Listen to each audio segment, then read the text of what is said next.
Hello friend, তোমাদের সাথে নতুন একটা রেসিপি নিয়ে চলে এসেছি। দেখো, মোরলা মাছের পাতুরি। তার রেসিপিটা খুব সুন্দর, খেতেও খুব দারুণ। তা কীভাবে করলাম তোমরা ভিডিওটা দেখতে থাকো, তোমাদেরও ভালো লাগবে। তো এখান থেকে শুরু।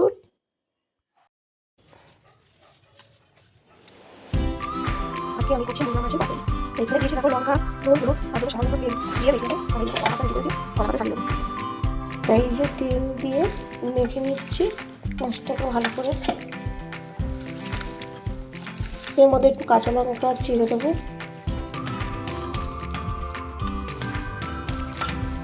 খেতে খুব ভালো লাগে, বেশি কিছু মশলা লাগে না, খালি একটু লঙ্কার গুঁড়ো আর টমেটো আর আলু, আর কিছুই দিতে হবে না। তোমরা বাড়িতে করে খেও, খুব সুন্দর লাগবে। পুরো টাটকা মোরলা মাছগুলো।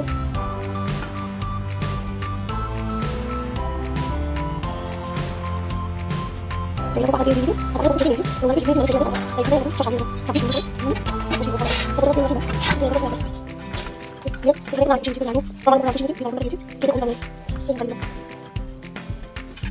মাছ এটা ভালো লাগে।